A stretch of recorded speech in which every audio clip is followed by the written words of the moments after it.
BRS పార్టీని భారతీయ జనతా పార్టీలో విలీనం చేయబోతున్నారని, అందుకే వారం రోజుల నుంచి కేటీఆర్ ఢిల్లీలో మకాం వేసి అక్కడ ఢిల్లీ పెద్దలతో మంతనాలు చేస్తున్నారు అనేటువంటి ఒక వార్త ఇప్పుడు సోషల్ మీడియాలో చక్కర్లు కొడుతూ ఉంటే, మరో వార్తగా ఇప్పుడు హరీష్ రావు గారు ఇటు రేవంత్ రెడ్డి గారితో టచ్లోకి వెళ్ళారని, ఆయన బీఆర్ఎస్ని వీడి కాంగ్రెస్ పార్టీ తీర్థం పుచ్చుకోబోతున్నారు అనేటువంటి వార్తలు కూడా సోషల్ మీడియాలో చక్కర్లు కొడుతున్న నేపథ్యంలో అసలు ఏంటి ఢిల్లీలో కేటీఆర్, అలాగే ఇక్కడ హైదరాబాద్లో హరీష్ రావు, ఎవరు బీజేపీ వైపు వెళ్ళే అవకాశం ఉంది, ఎవరు కాంగ్రెస్ వైపు వచ్చే అవకాశం ఉంది అనే దాని మీద మనం విశ్లేషణ చేసుకునేటువంటి ప్రయత్నం చేద్దాం. ప్రస్తుతం మనతో పాటు ఉన్నారు ప్రముఖ రాజకీయ విశ్లేషకులు, ప్రముఖ సీనియర్ జర్నలిస్ట్ దుర్గా వడ్లమణి గారు. వారితో మాట్లాడదాం.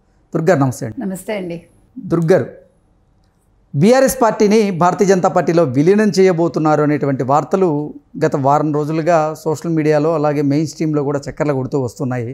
అందులో భాగంగానే కేటీఆర్ వారం రోజుల నుంచి ఢిల్లీలో మకాం వేసి అక్కడ ఢిల్లీలో ఉన్నటువంటి భారతీయ జనతా పార్టీ పెద్దలతో కూడా ఆయన మంతనాలు జరుపుతున్నారు అనేటువంటి వార్తలు మనం చూసినటువంటి నేపథ్యంలో ఇప్పుడు రీసెంట్గా మళ్ళీ రేవంత్ రెడ్డి హరీష్ రావుతో టచ్లోకి వెళ్ళారని, హరీష్ రావు కూడా బీఆర్ఎస్ని వదిలి ఇప్పుడు కాంగ్రెస్ పార్టీలోకి రాబోతున్నాడు అనేటువంటి వార్తలు మళ్ళీ సోషల్ మీడియాలో ఊపందుకున్నాయి. ఏంటి ఢిల్లీలో ఏమో కేటీఆర్, హైదరాబాద్లో హరీష్ రావు, అసలు ఎవరు కాంగ్రెస్ వైపు వెళ్ళబోతున్నారు, ఎవరు బీఆర్ఎస్ని భారతీయ జనతా పార్టీలో విలీనం చేయబోతున్నారు అంటే ఏం చెప్తారు? మీరు చూసుకుంటే మొన్నటి వరకు హరీష్ రావు గారు బీజేపీలోకి వెళ్తారు అని టాక్ వచ్చింది మనకి. ఆయన రెడీగా ఉన్నారు, ఆయనతో పాటు అంటే ఆయనతో పాటు 25 మంది ఎమ్మెల్యేలను తీసుకెళ్ళబోతున్నాడు అనేటువంటి వార్తలు మనం చూసాం. అయితే ఇప్పుడు దానికి భిన్నంగా మనకి వినిపిస్తున్నాయి.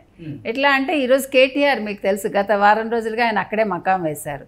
ఇప్పుడు ఏంటంటే కవితను ఎలా బయటకు తీసుకురావాలి, నెంబర్ 1 అది పెద్ద టాస్క్ వాళ్ళకి. నిన్న కేజ్రీవాల్ కూడా బెయిల్ వచ్చేసింది శనివారం, కానీ కవితకి రాలేదు. అది మధ్యంతర బెయిల్ వచ్చింది కానీ ఈవిడికి రావట్లేదు. ఈవిడ దాని మీదే పోరాడుతుంది ఆవిడ. సో ఇప్పుడు ఎట్లా చెల్లెల్ని బయటకు తీసుకురావాలి, చెల్లెల్ని బయటకు తీసుకురావాలంటే ఇంకొకే ఒక మార్గం మోదీ గారు. మొన్నటి వరకు కేసీఆర్ మోదీని తిట్టాడు ఆయన. వీళ్ళు అంటే వీళ్ళే స్వయంకృతాపరాధాలు అంటారు. ఇప్పుడు బీజేపీ కూడా చాలా తెలివిగా కవితను ఎప్పుడు అరెస్ట్ చేయాలో చేసింది. యాక్చువల్గా లాస్ట్ ఇయర్ చేయాల్సిన టైంలో చేయలేదు, కానీ ఇప్పుడు తప్పనిసరి పరిస్థితుల్లో కవితను అరెస్ట్ చేశారు. అంటే వాళ్ళు కూడా గేమ్ ఆడుతున్నారు, బీజేపీ కూడా. కాబట్టి ఈవిడని అరెస్ట్ చేశాక ఇదే ఉందిలే, పెద్ద విషయమే కాదు, ఆవిడ బయటకు వచ్చేస్తుంది అనుకున్నారు. కానీ అది చాలా లోతైన విషయం కాబట్టి ఎవరు ఏమీ చేయలేకపోయారు. మరోపక్క కేసీఆర్ కూడా ఇంతవరకు వెళ్ళి కూతురుతోటి ఒక్కసారి కూడా కలవలేదు, మాట్లాడలేదు ఆయన. అది కూడా తప్పే కదండి. ఒక కూతురుగా నువ్వు వెళ్ళి కలవాలి. ఇప్పుడు కూతురు చేసిన విషయాలన్నీ కేసీఆర్కి తెలుసు అనే చెప్తున్నారు అందరూ. కేసీఆర్కి తెలియకుండా ఈ మద్యం కుంభకోణం అయితే జరగలేదు అనేది ఒక వార్త మనం వింటున్నాం. ఇంకో పక్క అసలు హరీష్ రావు మొదటి నుంచి కూడా మేనమావతో ఉన్నాడు ఆయన. చెప్పాలంటే ఫస్ట్ నుంచి కూడా మేనమావ వెంట ఉన్నాడు కూడా. రాజకీయ అనుభవం అలాగే తెచ్చుకున్నాడు ఆయన. అందరితో మాట్లాడడం కావచ్చు, ఫోన్లు రిసీవ్ చేసుకోవటం కావచ్చు, అతను సంధానకర్తగా ఉన్నాడు. అప్పుడు ఎప్పుడైతే ఈ ఉద్యమం వచ్చిందో అప్పుడు కదా కేటీఆర్ కావచ్చు, కవిత కావచ్చు ఫీల్డ్లోకి వచ్చారు. కాకపోతే ఇప్పుడు హరీష్ రావుకి కోపంగా ఉంది, ఎందుకంటే కేటీఆర్నే ఆయన పట్టించుకుంటున్నాడు, తర్వాత కవితనే పట్టించుకుంటున్నాడు, హరీష్ రావుని పట్టించుకోవట్లేదు అనే ఒక టాక్ కూడా వచ్చింది మనకి. సో అందుకని హరీష్ రావు తన దారి తను చూసుకోవాలనుకుంటున్నాడు. రాజకీయంగా ఆయన ఎదగాలి అంటే ఇప్పుడు ఆయనకైతే నెక్స్ట్ ఒకవేళ బై ఛాన్స్ బీఆర్ఎస్ బతికి బట్ట కట్టి ఒకవేళ మంచి సీట్లు వస్తే ఇప్పుడు కేసీఆర్ తర్వాత కేటీఆర్ ముఖ్యమంత్రి అవుతాడు తప్ప హరీష్ రావుకి ఇవ్వరు కదా. సో అది కూడా అతనికి ఉంది. సిద్దిపేట నియోజకవర్గం చాలా బాగా చేశాడు అతను. ప్లస్ అతనికి అంటే ఇప్పుడు ఆయన బీఆర్ఎస్లో నుంచి భారతీయ జనతా పార్టీలోకి వెళ్ళినా, అలాగే కాంగ్రెస్ పార్టీలోకి వచ్చినా కానీ రాను రోజుల్లో ఆయనకి ముఖ్యమంత్రి అయ్యేటువంటి అవకాశం అయితే ఉండదు కదా. మరి ఇప్పుడు ఎందుకు హరీష్ రావు గారు ఇటువంటి నిర్ణయం తీసుకోబోతున్నారంటే ఏం చెప్తారు?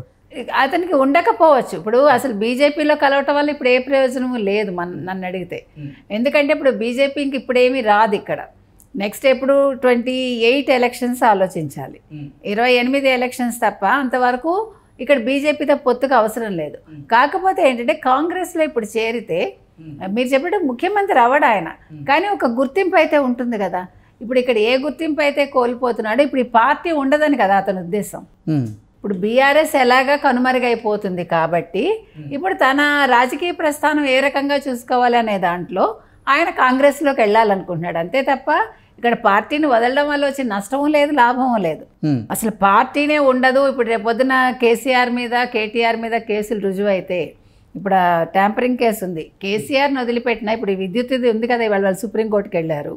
సో రేపొద్దున కేటీఆర్ మీద కేసులు వచ్చి కేటీఆర్ వెళ్ళిపోయాడు అనుకోండి జైలుకి అనుకుందాం, ఇటు కవిత జైల్లో ఉంది, కేసీఆర్ ఈ బాధతోటి కుంగుతాడు. ఆయనకి డైరెక్ట్గా ఆయన మీద అయితే ఎటువంటి చర్యలు మీరన్నట్లుగా కేటీఆర్ కనుక జైలుకి వెళ్ళి ఇప్పుడు ఆల్రెడీ కవిత గారు జైల్లో ఉన్నటువంటి నేపథ్యంలో కేసీఆర్ కనుక కుంగిపోతే మరి బీఆర్ఎస్ని ఈయన హ్యాండ్ ఓవర్ చేసుకోవచ్చు కదా హరీష్ రావు గారు. ఇంకా బీఆర్ఎస్ అనేది లేదనే కదా, ఇంకా బీఆర్ఎస్లో ఎవరికి ఇప్పుడు ఇంట్రెస్ట్ లేదు, అందరూ కాంగ్రెస్కి వెళ్ళిపోతున్నారు.